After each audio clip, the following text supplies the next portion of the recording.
Hi there, Capricorn. It's Jen here from tarotspirit.net. I'm here doing your December 2017 tarot reading. Thanks for joining me. I'm using my Druid Craft Tarot today.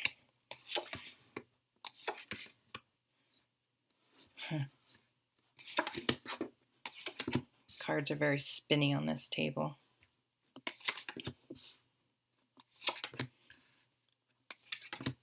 So I see right off for you that you guys want a relationship that is full of that is based on give and take and supporting each other and not one-sided. So maybe in the past you've had relationships, and this can be romantic, but it can also be friendships, job, any sort of situation where you're working with other people. Maybe in the past you were always the one that you were like the default parent, the default person that always made sure, things happened. Bills were paid. You had a steady job. The kids were taken care of. The cars were taken care of. The maintenance things, like the day-to-day minutia, some big, some small, that really needs to happen in order to keep a household going, a job going, a friendship going. Like maybe you're always the one that goes to the other person. You're always the one. Now there are times, like if you have a friend that has a young baby, for a while there, you're going to be the one traveling because it's much easier for you to go, even if you have kids, but they're older, than for someone to necessarily pack up and bring a baby or bring all their kids or whatever. So it's not, there are times in relationships when one person does have to do way more than the other and vice versa. But if it never comes back around, like if you're always the default person, it's tough, because what I've found is that generous people seem to end up with takers. Givers and seem to end up with takers. It's interesting.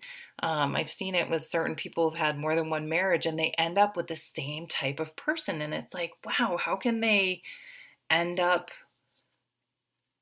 in that same dynamic? So it's just something interesting to ponder and think about. Like, do I do that? Or am I the taker? Am I always the victim or the taker, the one that needs help? I feel like that sometimes with my parents. My parents have helped me out plenty of times. And yes, that's an interesting dynamic with parent and child, but there can be a limit where it's like time to stand on your own. So if that's what I'm getting, that it's time for someone in your life, and it could be a child, could be a parent, could be a brother, could be a significant other, it could be a friend, it could be anyone, a business associate. It's time for things to even out. It's time to, and this can be hard because they may be like, well, you've always done it. You've always done it. And maybe you're the type of person that doesn't give someone else a chance to do it. I see that with some people where they're like, I'm the one that always has to do it. But you're like, okay, well, we all said this and you poo-pooed it instantly and then took over. And so we just give up because it's not worth trying to fight with you. So, you have to look at what the big picture dynamic is and where you could potentially be keeping things off balance as well. For some of you, it's definitely a love relationship. We have the Lovers in reverse. And, this is someone it's about honoring your commitments, right? So you can say I do at the wedding, but are you saying I do in most of the everyday little decisions you make? Are you saying I do coming home and helping out with the kids? Or you're going out for a drink with your friends? Are you saying I do getting up in the middle of the night, or is somehow you having to get up to work more important than your spouse having to get up to work? And it's just easier for them to do it. What's going on there? In order for you to give birth, it's interesting. Some of you, that could be happening. I mean, it's hard when you bring a kid into a relationship. You really see people's true colors. And it's one thing to sort of do everything in a relationship by yourself when it's just you and someone else, especially if you're used to being, we're all sort of used to taking care of ourselves when we're young adults because that's just kind of the way it is. So you can find yourself in a relationship where you're sort of managing everything because it's just kind of what you've been used to doing. But then when you bring a child in, it's like, if you're going to literally have to do everything, why do you need the other person? Like, why are they there? What is the point if they're not going to be an active part of this family now? So some of you could be feeling that. And that's, I think, very common. So having that hard conversation it's hard because you're like, oh, I have this new baby. I can't blow up this relationship. But at the same time, resentment's going to build and it's not going to have a long life. It's better to have that hard conversation. Sorry, excuse me. I'm sorry.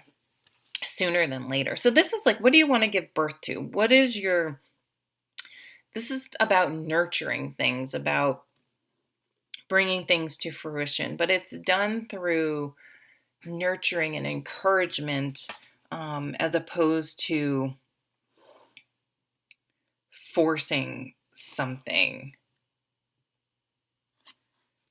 I mean, again, this 3, so I'm seeing a couple different trends. One is probably the breakup of a relationship, of a partnership, because someone just wasn't honoring their commitments and pulling their weight.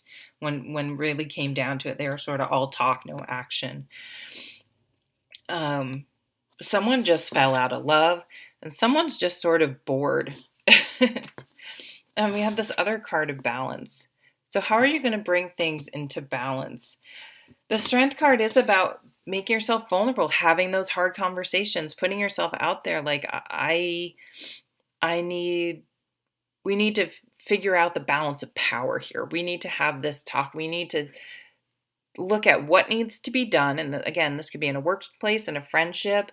And we shy away from these often because we don't necessarily want to ruin the relationship, the friendship, and it's really difficult with business partners. But there's only so much it can be out of balance before you're just going to get pissy and angry and resent.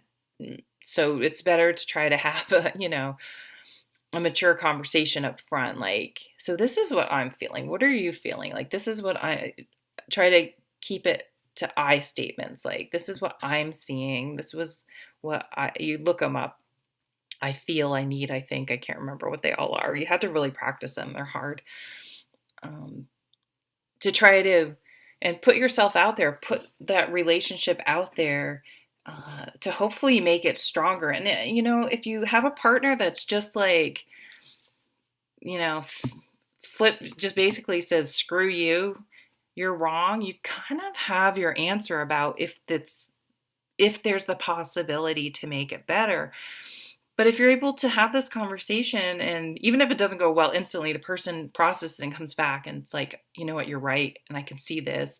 And they may have some really legitimate things they need to say to you. So to try to be open both ways, like you may not realize that they're always the ones that,